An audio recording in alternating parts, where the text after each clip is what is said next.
September 12, 1943. A date that would reshape the landscape of the American West in ways no one could have predicted. While headlines screamed about Allied advances in Italy and the Pacific Theater, something quieter but no less extraordinary was happening in the vast cattle ranches of Montana. German prisoners of war, women captured in North Africa and Europe, were being transported to rural work camps across America to address the severe labor shortage caused by the war. But when a transport truck carrying 27 German women rolled through the gates of the Crazy Mountains labor camp outside Livingston, Montana, the ranchers and cowboys waiting to receive them stood in stunned silence. These weren't the hardened enemy soldiers they had been preparing to supervise. They were young women, exhausted and frightened, about to step into a world so foreign to them it might as well have been another planet. What could possibly bridge the gap between European prisoners who had never seen land stretch beyond the horizon and American cowboys whose entire identity was built on that very endlessness? Before we discover how these unlikely groups found common ground on the Montana prairie, tell us where you're watching from in the comments below. The story truly begins 6 months earlier, in March of 1943, when the War Department first proposed the unprecedented program. With millions of American men overseas and farms across the nation desperate for workers, officials made a controversial decision. They would transport German POWs, including women captured serving in auxiliary roles, to agricultural work camps throughout the American interior. The idea sparked immediate debate. How could enemy prisoners be trusted with America's food supply? What message would it send to have German nationals working freely on American soil while American sons died fighting their countrymen? But necessity won over apprehension, and by late summer, the program was underway. The Crazy Mountains camp was established on land leased from 3 neighboring cattle ranches. A temporary compound of simple barracks surrounded by a single fence, more symbolic than secure, given that escape into the endless Montana wilderness would be suicide for anyone unfamiliar with the terrain. The ranchers who had agreed to employ the prisoners were a skeptical group. Men like Frank Hutchinson, a third-generation cattle rancher whose 2 sons were fighting in Europe, viewed the arrangement with barely concealed hostility. Tom Reeves, whose sprawling property stretched across 15,000 acres, had lost his younger brother at Kasserine Pass in Tunisia. The idea of German prisoners working his land felt like betrayal, but they needed hands desperately, and the government offered favorable terms. Among the cowboys hired as supervisors was 32-year-old Jacob Morrison, known throughout Park County as one of the finest horsemen in Montana. Jake had been rejected for military service due to a childhood injury that left him with a pronounced limp, a source of shame he carried quietly. He approached the assignment with cautious curiosity rather than anger, wondering what these German women would make of life under the big sky. The transport truck kicked up a cloud of dust visible for miles across the flat prairie as it approached the camp on that September afternoon. Jake Morrison stood with his hat pulled low against the sun, watching the vehicle grow larger against the endless blue sky. Beside him, Frank Hutchinson shifted his weight impatiently, arms crossed over his chest. A handful of other ranch hands and supervisors waited in uncomfortable silence, unsure what to expect. When the truck finally stopped and the canvas flap at the back was pulled aside, what emerged defied every expectation. The German women climbed down one by one, blinking against the brilliant Montana sunlight. They wore a mixture of faded auxiliary uniforms and civilian clothes, all showing signs of long travel. Their faces carried exhaustion that went deeper than physical fatigue. These were women who had crossed an ocean as prisoners, traveled by rail across a continent, and now found themselves in a landscape so vast it seemed to swallow the sky itself. Among them was 24-year-old Greta Schiller, a former communications officer from Berlin who had been captured in Tunisia. She had spent months in a holding facility in New York before this transfer, and nothing in that experience had prepared her for Montana. As she stepped down from the truck, her eyes went wide. The land stretched in every direction without interruption, mountains rising in the distance like sleeping giants. She had never seen so much space, so much emptiness. It made her feel simultaneously free and terrifyingly exposed. Beside her, 19-year-old Liesl Hoffman clutched a small bundle containing her only possessions. Liesl had grown up in Hamburg, where buildings pressed close together and streets were narrow corridors between stone walls. This openness felt unnatural, almost threatening. She whispered to Greta in German, "Where does it end?"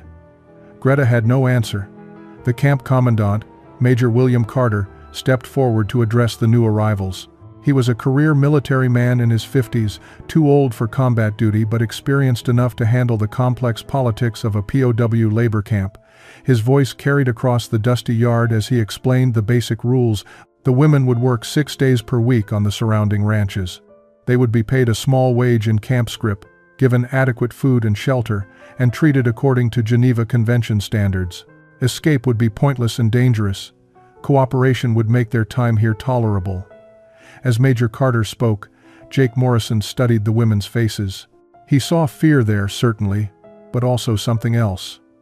Resignation, perhaps, or a kind of numb acceptance that their lives had become something beyond their control. One woman in particular caught his attention. She stood slightly apart from the others, her posture straight despite obvious exhaustion. She had blonde hair pulled back severely and sharp features that might have been beautiful, if not marked by such weariness. Her eyes moved constantly, taking in everything, calculating and assessing. This was 26-year-old Anneliese Volker, who had served as a supply coordinator for the Wehrmacht before her capture. Unlike many of her companions, Anneliese had some understanding of where they were. She had studied maps during the long journey west, trying to comprehend the scale of America. But studying maps and standing in the actual landscape were entirely different experiences. The vastness unsettled her in ways she couldn't articulate. The first full day of work began before dawn. The women were roused from their barracks while stars still filled the sky, given a breakfast of coffee and oatmeal, then loaded into trucks that would take them to the various ranches. The September air carried a chill that promised winter wasn't far behind. Greta found herself assigned to the Hutchinson Ranch along with 5 other women. Frank Hutchinson met them at his gate with barely concealed irritation, his weathered face set in hard lines. He gestured toward a massive field where hay bales needed to be loaded onto wagons, explained the task in terse English, then walked away without checking if they understood. The women looked at each other uncertainly before setting to work. The bales were heavier than they appeared, and the Montana sun, gentle in the early morning, became punishing by midday. Greta's hands, accustomed to radio equipment and paperwork, blistered within the first hour, but she didn't complain. None of them did. Complaining would only confirm whatever negative assumptions their captors already held. At the Reeves Ranch, Liesel and 4 others were put to work mending fence lines that stretched for miles across rolling hills. Tom Reeves watched them from horseback, his expression unreadable behind sunglasses. He said little, communicating mostly through gestures and the occasional barked command. Liesel found the work monotonous but oddly meditative. The repetitive motion of twisting wire, the vast silence broken only by wind and the occasional call of a hawk overhead, it created a strange peace she hadn't expected. Anneliese was assigned to Jake Morrison's crew at a smaller ranch owned by a widow named Martha Collins. Martha was in her 60s, her husband having died 3 years earlier, leaving her with more land than she could manage alone. Jake had been helping her keep the operation running, and now he had 3 German prisoners added to his workforce. He approached the situation differently than the other ranchers. When he saw Anneliese and her 2 companions, Hilda and Margareta, standing uncertainly by the barn, he didn't bark orders. Instead, he walked over slowly, his limp more pronounced in the early morning stiffness, and spoke in a measured tone. "Morning, ladies. I know you probably don't speak much English, but we'll figure it out. Today we're moving cattle from the south pasture to better grazing. Ever worked with cows before?" The women stared at him blankly. Anneliese understood some English but wasn't confident enough to respond. Jake smiled slightly, not unkindly, and gestured for them to follow. Actions would teach better than words. He led them to where a dozen horses stood in a corral, their breath creating small clouds in the cool air. The sight of the animals made Hilda gasp audibly. She had grown up in Munich and had never been this close to a horse. They seemed impossibly large, powerful creatures that could crush her without effort. Jake noticed her fear and approached one of the gentler mares, a dappled gray named Rosie. He ran his hand along the horse's neck, speaking softly, demonstrating that these animals responded to calm confidence rather than force. Then he did something unexpected. He took Annalise's hand, still rough from weeks of labor in the New York facility, and placed it against Rosie's warm shoulder. The horse's skin twitched slightly, but she didn't move. Annalise felt the animal's heat, its breathing, the solid realness of this creature. Something shifted in that moment. This wasn't theoretical war or political ideology. This was simply life, immediate and demanding. By the end of the first week, the German women had begun to understand the rhythm of ranch life. It was a language spoken not in words but in actions, in the movement of animals and the changing light across endless grassland. The work was brutal for women unaccustomed to such physical demands, but it was also strangely honest. There were no politics here, no ideologies to navigate, just cattle that needed moving, fences that needed mending, and land that required constant attention. Greta discovered muscles she never knew existed. Her back ached from lifting hay bales, her shoulders burned from hours of repetitive motion, and her hands had developed calluses that would have horrified her former self. Yet there was satisfaction in the exhaustion. At night, she fell into dreamless sleep, too tired for the nightmares that had plagued her in the holding facility. The work left no energy for dwelling on the past or worrying about an uncertain future. Liesel found unexpected beauty in the daily routine. She had always been the artistic one in her family, sketching in margins and seeing poetry in ordinary moments. Montana gave her more material than she could process. The way morning light turned the mountains pink and gold, the patterns wind made in the tall grass, the silhouettes of cattle moving like dark clouds across distant hills. She began keeping a small journal, sketching when she had spare moments, trying to capture this strange new world. Annalise's transformation was more subtle but perhaps most profound. She had always been the practical one, the organizer who made things run efficiently. Jake Morrison recognized this quality in her almost immediately.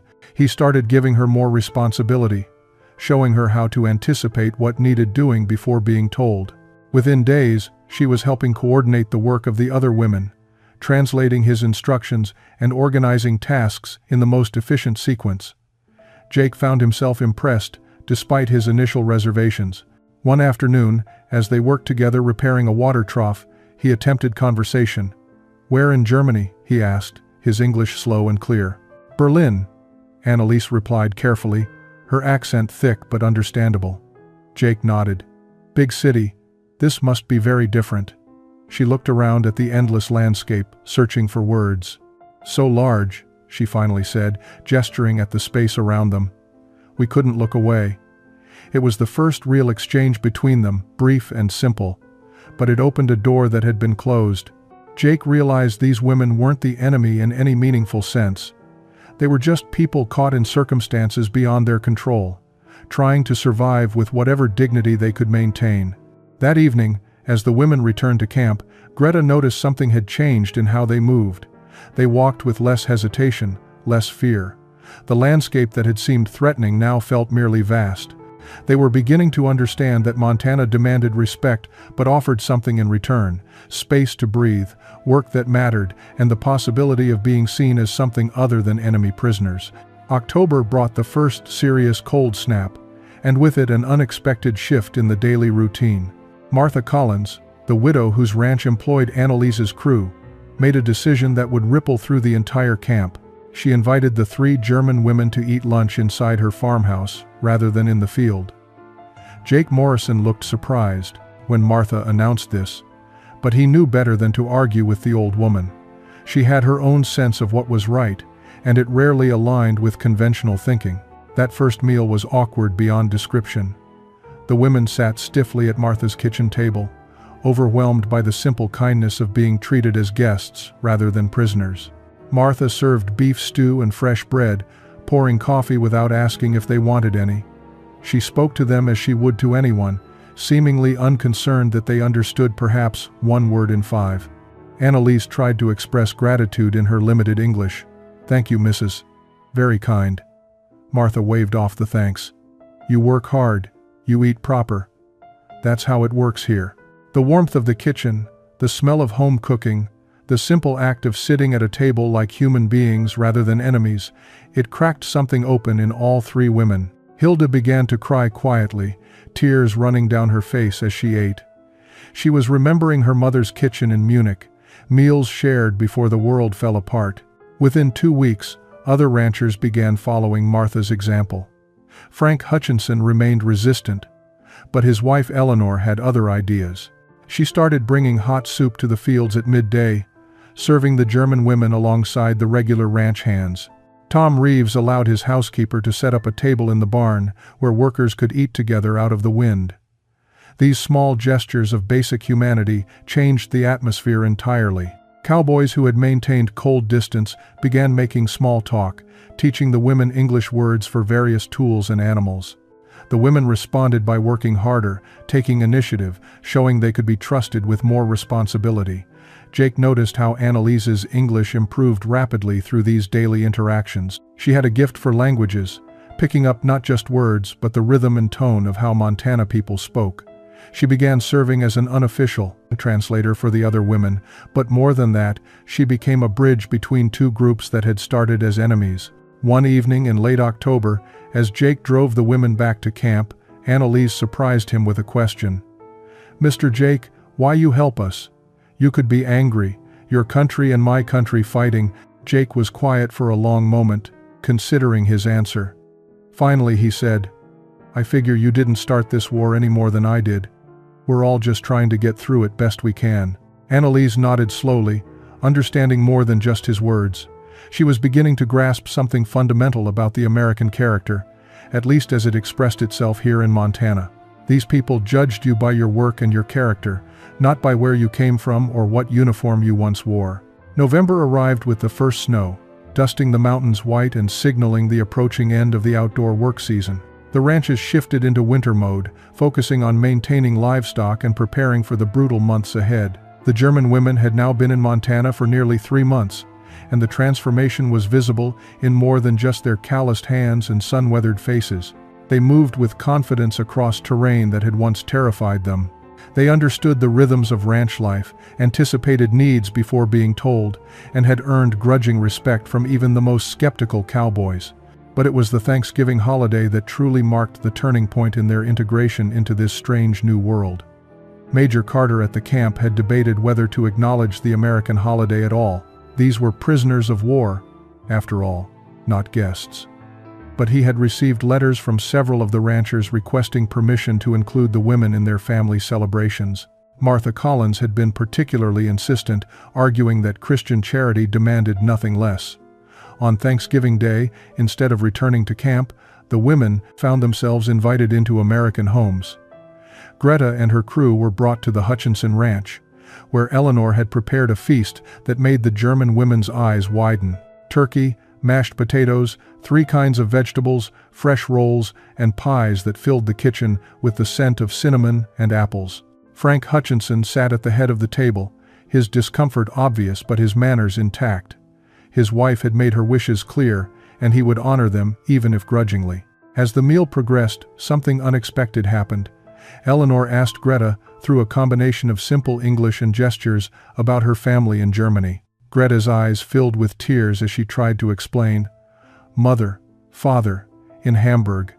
Don't know if she paused, unable to finish. Eleanor reached across the table and squeezed her hand. We'll pray they're safe. Frank looked away, his jaw tight. His own sons were somewhere in Europe, facing German soldiers. Yet here sat this German girl, crying for her family just as his own wife cried for their boys. The enemy had a face now, and it looked heartbreakingly human. At Martha's farmhouse, Annalise sat between Jake and Martha, struggling to follow the rapid conversation, but catching enough to understand the warmth. Martha's daughter had come from Billings with her 2 children, and the kids were fascinated by the German women, asking endless questions in the thoughtless curiosity of youth. Jake found himself translating, his own understanding of Annalise's limited English helping bridge the gap. He noticed how naturally she smiled at the children, how her whole face softened when the little girl showed her a doll. As the evening wound down and Jake prepared to drive the women back to camp, Martha pulled him aside. "That Annalise," she said quietly, "she's got good character.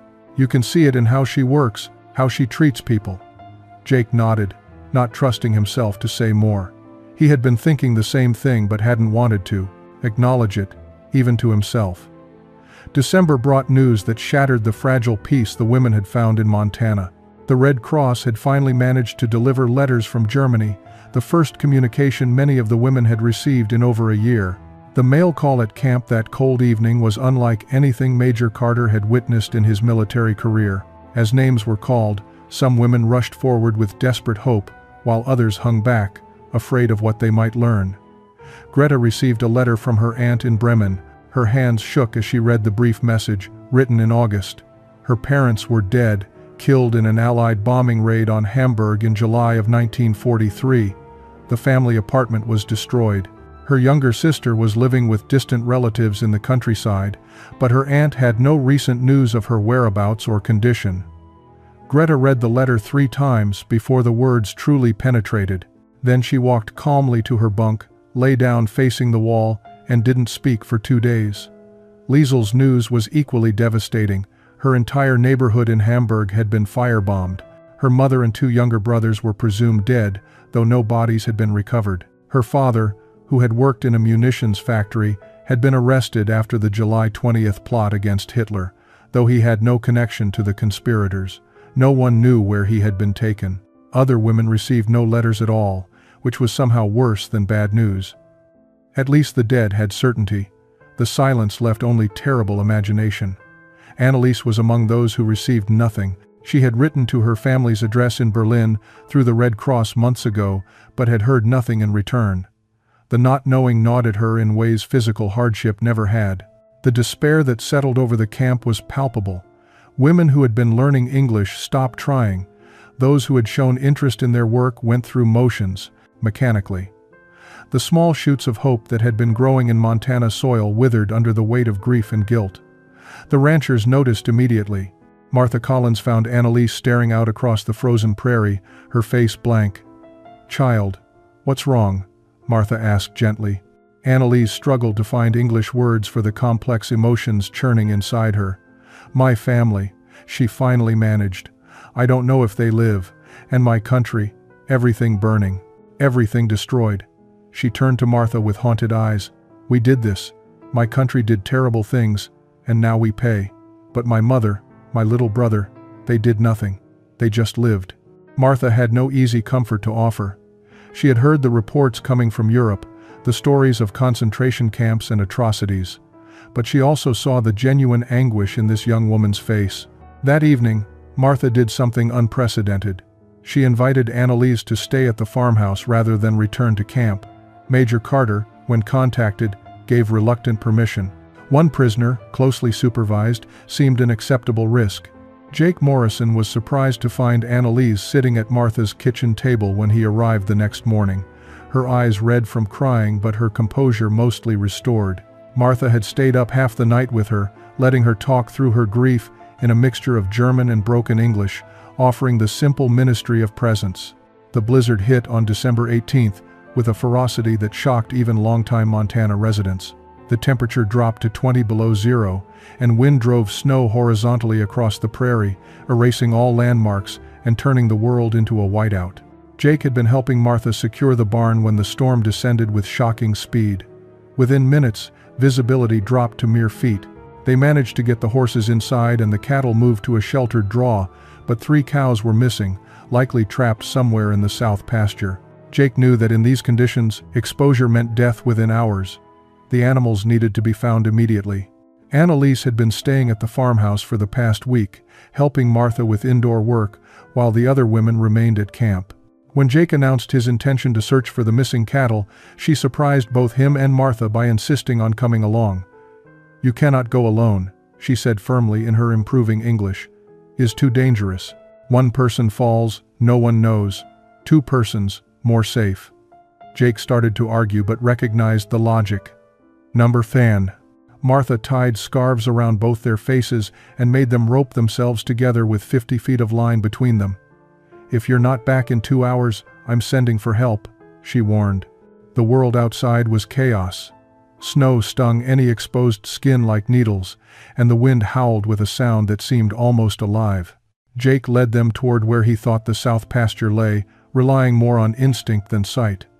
Annalise followed, keeping the rope taut between them, her body bent against the wind. They found the first cow dead, already half buried in a drift. The second was sheltered behind a rock outcropping, still alive but weakening. Jake managed to get her moving back toward the barn, with Annalise pushing from behind. The work was exhausting, every step a battle against wind and cold and drifting snow. Then disaster struck. Jake's bad leg gave out on an icy patch, and he went down hard. Pain shot through his knee, and when he tried to stand, the leg wouldn't support his weight. He had twisted it badly, possibly worse. Through the howling wind, he shouted to Annalise, "Go back! Get help!" But Annalise had lived through Russian winters during her childhood years in East Prussia before her family moved to Berlin. She understood cold and what it could do to an injured person left alone. Instead of running for help, she made a decision. She got Jake's arm over her shoulder and half carried, half dragged him toward where she hoped the barn stood. The cow, sensing the direction of shelter, followed them. It took 40 minutes to cover what should have been a 10-minute walk. Annalise's strength was failing, her muscles screaming, frost forming on her eyelashes. But she kept moving, pulling Jake along, refusing to let either of them stop. When Martha's farmhouse finally emerged from the white chaos, it looked like salvation itself. They stumbled through the door, collapsing on the floor as Martha rushed to help them. Jake's leg was badly sprained, but not broken. Annalise had mild frostbite on her fingers. Both were hypothermic and exhausted. Jake spent 3 days recovering at Martha's farmhouse, his leg elevated and wrapped. The doctor from Livingston had made the dangerous trip out to examine him, confirming a severe sprain that would keep him off his feet for at least 2 weeks. During those days of forced inactivity, something shifted in the household dynamic. Annalise took over much of Jake's work, coordinating with the other ranch hands, making decisions about livestock management, and handling the daily operations with a competence that surprised everyone, including herself. Martha watched this transformation with quiet satisfaction. She had recognized something in Annalise from the beginning, a core of strength and capability that captivity had not diminished. Now that strength was being put to use in ways that served rather than destroyed. In the evenings, Jake and Annalise talked. At first, the conversations were simple, focused on ranch work and practical matters, but gradually they deepened. Jake asked about her life before the war, and Annalise found herself describing a Berlin that no longer existed. She had been studying economics at university when the war began, planning a career in banking or finance. Her father was a postal clerk, her mother a seamstress. They were ordinary people who believed the promises of national renewal and security. "When did you know it was wrong?" Jake asked one evening. The question was direct, even blunt, but Annalise appreciated his honesty.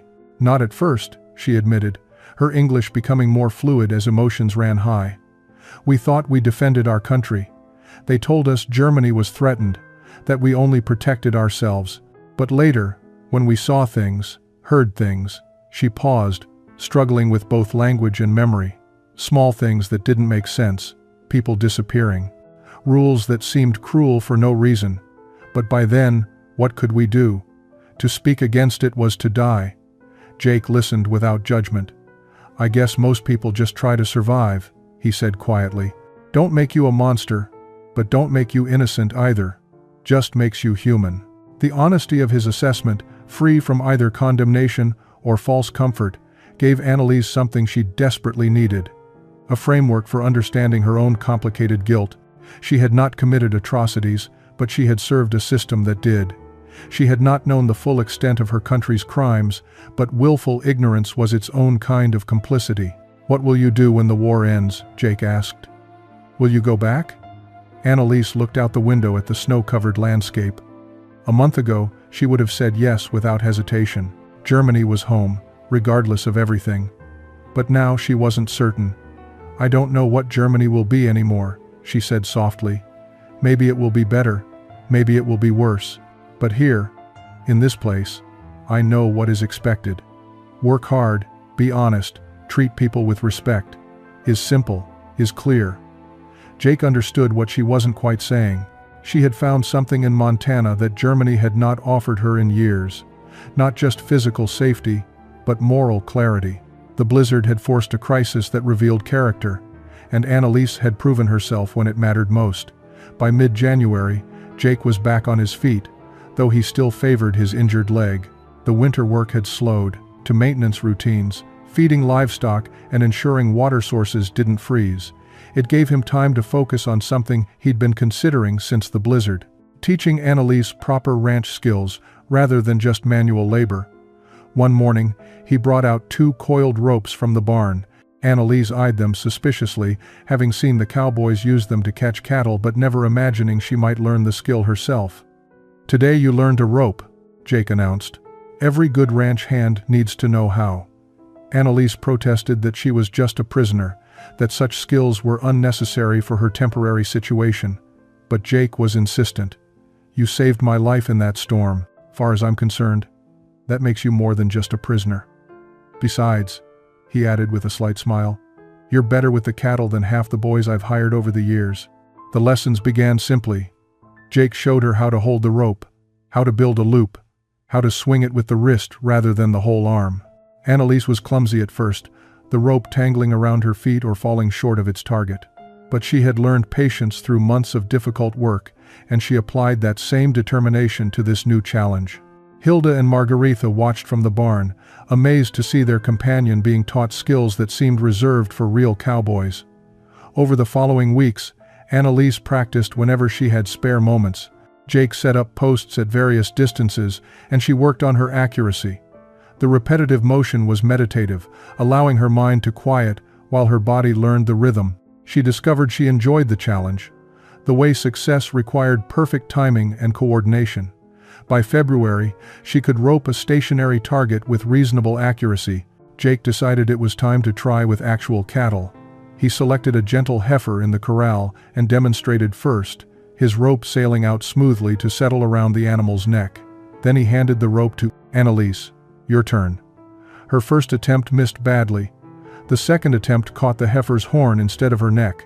But on the third try, the loop settled perfectly, and Annalise instinctively pulled it tight, just as Jake had shown her. The heifer stopped, held by the rope, and Annalise stood there in shock at her own success. Jake laughed, a genuine sound of pleasure. "There you go. Now you're a real ranch hand." The moment felt significant beyond just learning a skill. Annalise realized that Jake was giving her something precious, the knowledge and abilities that defined his own identity. He was treating her not as an enemy to be supervised, but as someone worthy of receiving his expertise. That evening, as they put away the equipment, Jake said something that had clearly been on his mind. "When this war ends," he began carefully, "and you have to decide what's next. Well, Martha and I were talking. We could use a good hand here permanent, if you wanted to stay." Annalise looked at him, understanding the weight of what he was offering. This wasn't just a job, it was belonging.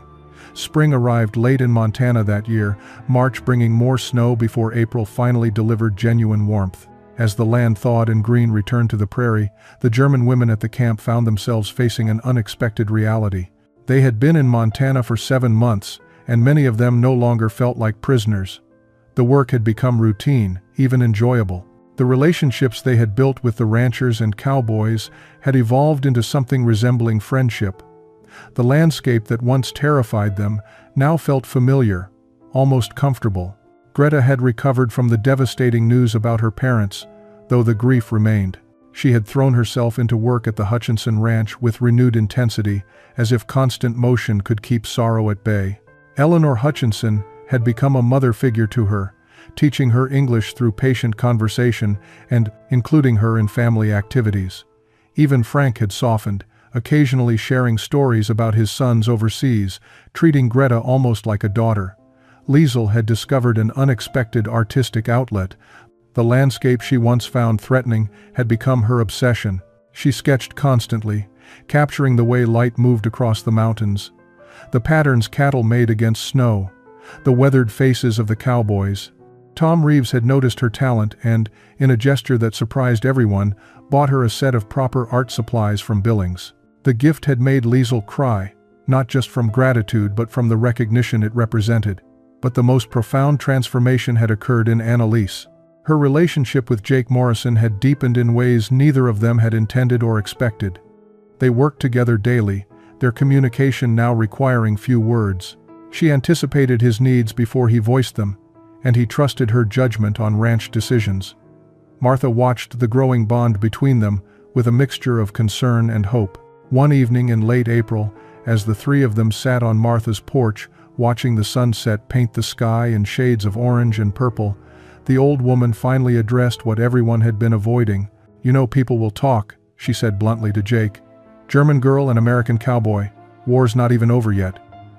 Jake's jaw tightened, but he didn't deny what Martha was implying. Let them talk. Annalise looked between them, understanding dawning. She had been so focused on surviving each day that she hadn't examined her own feelings. But Martha's words forced recognition of what had been growing quietly between her and Jake. It was more than respect, more than friendship. It was something neither of them had planned but couldn't ignore. The complexity of their situation was staggering. She was technically still a prisoner of war. He was her supervisor. Her country and his were still fighting. Every social convention, every military regulation, every reasonable consideration argued against any relationship beyond professional courtesy. Yet something had been built between them that transcended all those barriers.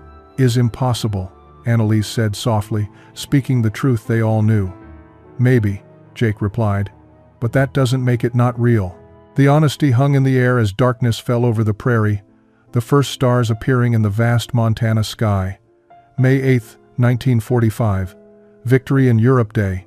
The news reached the Montana camp by radio, crackling through the static with the announcement that Germany had surrendered unconditionally. The war in Europe was over. In towns across America, celebrations erupted immediately. Church bells rang, people flooded the streets, strangers embraced in shared joy. But at the Crazy Mountains labor camp, the atmosphere was complicated by emotions that defied simple categorization. The German women gathered in the main hall, listening to Major Carter explain what the surrender meant for them. Repatriation procedures would begin within weeks. They would be processed and returned to Germany as quickly as transportation could be arranged. After more than a year as prisoners of war, they were going home. But the announcement that should have brought relief instead brought confusion and fear. What home were they returning to? Germany existed only as a defeated occupied territory. Cities lay in ruins. The government that had sent them to war no longer existed. Families were scattered or dead. The country itself was being divided among the victorious powers. Annalise sat with Greta and Liesel, the three of them processing what they had just heard. Around them, other women wept, though whether from relief or despair was unclear. Relief that the killing had stopped, despair at what they would face upon return. "You will go back?" Liesel asked the others quietly in German. Greta was silent for a long moment. "My parents are dead. My sister is. Somewhere I can't find her. What am I going back to? Eleanor Hutchinson has already said I could stay with them, help on the ranch." She looked at her friends. "I think I want to stay." Liesel nodded slowly. "Herr Reeves spoke to me last week. He said when the war ended, if I wanted to stay and work, he would sponsor me. His wife wants me to teach art to their grandchildren. I have nothing in Hamburg anymore, nothing but ruins and memories." Both women turned to Annalise, who had been staring at her hands. The decision that faced her was more complicated than theirs. She had Jake to consider now, though neither of them had spoken openly about what existed between them. She also had family she hadn't heard from, a mother and brother who might still be alive in the Soviet-occupied zone. Annalise met their eyes. "I don't know," she admitted. "Part of me feels I should go back, try to find my family. But part of me fears what I'll find. And part of me," she hesitated, unwilling to voice the deepest truth, "part of me has found something here I never had in Germany." The next day, Major Carter called individual meetings with each prisoner to discuss their intentions. When Annalise entered his office, she found not just the Major but also Jake Morrison, who had been summoned to speak on her behalf. The Major's expression was carefully neutral. "Miss Volker, Mr. Morrison has submitted a formal request. He's asking that you be allowed to remain in the United States under a special visa provision for displaced persons. He's prepared to sponsor you, provide employment and housing, and take responsibility for your integration. The words hung in the air, official and formal, disguising the deeper implications. Annalise sat in Major Carter's office, feeling the weight of the decision pressing down on her. Jake stood near the window, his hat in his hands, trying to appear calm despite the tension in his shoulders. The major had laid out the practical details. If she chose to stay, she would no longer be a prisoner of war, but a displaced person under American supervision. She would need a sponsor, employment verification, and a clear path to eventual citizenship. Jake had already arranged all of it through Martha Collins's ranch. But paperwork couldn't address the moral complexity of the choice. Was she abandoning her duty to her homeland by staying? Was she running away from guilt by choosing the easier path? Or was she simply choosing life over death, hope over despair? Major Carter seemed to understand her internal struggle. "Miss Volker," he said more gently than she expected, "nobody can make this decision for you. But I will say this, I've been overseeing this camp for nearly a year. I've watched you and the other women transform from defeated enemies into valuable members of our community. That transformation matters. It shows what's possible when people choose to be better than their circumstances." Annalise found her voice, speaking slowly in careful English. "My mother, my brother, I don't know if they are alive. If they are in Soviet zone. Very dangerous place now. If I go back, maybe I cannot find them. Maybe I cannot help them. Maybe I just become one more person who needs help." She looked at Jake, then back at the major. "Here, I can work. I can build something. Maybe later, when things are more stable, I can search for my family. Maybe I can help them come here. Is this wrong? To choose this?" The major shook his head. "It's not wrong to choose survival. It's not wrong to choose a future. Your country asked you to serve, and you did. But that country doesn't exist anymore. You don't owe allegiance to rubble and chaos." Jake finally spoke, his voice rough with emotion. "Annalise, I can't tell you what to do. This has to be your choice. But I want you to know that if you stay, you won't be alone. You'll have people here who care about what happens to you." He paused, then added quietly, "I care about what happens to you." The admission hung in the air, more significant than any formal declaration. Annalise felt tears building but held them back. She thought about her mother's face, her brother's laugh, the streets of Berlin before the war. Then she thought about the Montana sky, the honest work that filled her days, the community that had accepted her despite every reason not to. She thought about Jake's kindness, Martha's wisdom, the possibility of a life built on something other than ideology and hatred. "I will stay," she said finally, her voice steady despite the trembling in her hands. "I will work hard. I will be good American. I will not forget Germany, not forget my family. But I choose this. I choose to stay." Major Carter nodded and began filling out the necessary paperwork. Jake's relief was visible, though he maintained proper decorum in the major's presence. Outside the window, spring sunshine illuminated the prairie, stretching endlessly toward distant mountains. The summer of 1945 brought sweeping changes to the Crazy Mountains region. Of the 27 German women who had arrived the previous September, 14 chose to remain in the United States. The others, after tearful farewells, boarded transport vehicles that would take them back across the ocean to a homeland none of them fully recognized anymore. Annalise, Greta, and Liesel were among those who stayed, along with Hilda, Margarita, and 9 others. Each had found sponsors, employment, and the beginning of new lives. The transition from prisoners to residents was awkward at first. They were no longer confined to camp, but also not fully free. They carried papers identifying them as displaced persons under supervision. They had to report monthly to immigration officials. Some townspeople remained suspicious, viewing them as former enemies who shouldn't be trusted. But the ranchers who had employed them became fierce advocates. Frank Hutchinson, who had initially resented having German prisoners on his land, now defended Greta's character to anyone who questioned it. Tom Reeves made it clear that anyone who disrespected Liesel would answer to him personally. And Martha Collins spread the word through church networks that these women deserved the same chance at redemption that America offered to everyone. Annalise's position was particularly delicate because of her growing relationship with Jake. They tried to maintain propriety, knowing that any appearance of impropriety would reflect badly on all the German women. but their feelings were obvious to anyone who saw them together. They worked side by side with an ease that spoke of deep understanding. They communicated with glances and small gestures. They protected each other without thinking. By autumn, Jake made his intentions formal. He asked Annalise to marry him on an evening in October, as they watched the sunset from the same porch where Martha had first confronted the reality of their feelings. His proposal was characteristically direct. "I know it's complicated. I know people will talk, but I also know I don't want to spend my life without you. Will you marry me?" Annalise's answer was equally straightforward. Yes. The wedding took place in November of 1945, a small ceremony at Martha's farmhouse with a handful of close friends. Eleanor Hutchinson stood as Annalise's matron of honor. Martha cried openly during the vows. The local pastor who performed the ceremony spoke about forgiveness and new beginnings, about how love could bridge even the deepest divides. Not everyone approved. Some in the community muttered about the impropriety of an American marrying an enemy national so soon after the war. Letters appeared in the local newspaper debating whether such marriages should be allowed. But for every critic, there were two supporters who understood that the ceremony represented something larger than one couple's happiness. It represented the possibility of reconciliation, the promise that hatred need not be permanent, the hope that former enemies could become family.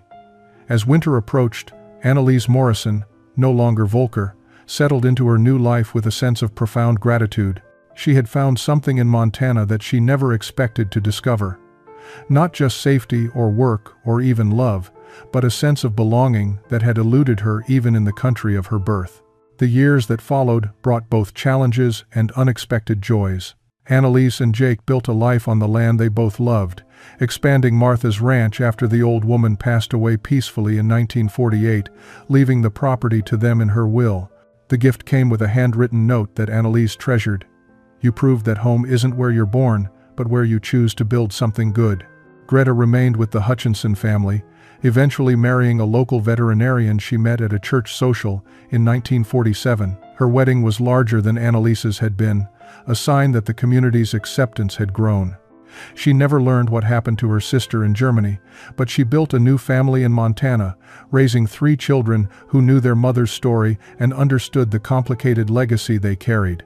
Liesel became a respected artist, her paintings of Montana landscapes gaining recognition beyond Park County. She traveled to New York for an exhibition in 1952, where a journalist asked her how a German woman came to paint the American West with such intimacy. She answered simply, "This land saved my life. I paint it to say thank you." She never married, finding fulfillment in her art and in teaching children, including Greta's and Annalise's, to see the beauty in the world around them. The other German women who stayed found their own paths. Some married, others remained single. All worked hard, contributed to their communities, and carried the dual identity of who they had been and who they had become. They gathered once a year on the anniversary of their arrival, sharing a meal and remembering the journey that had brought them to this unlikely home.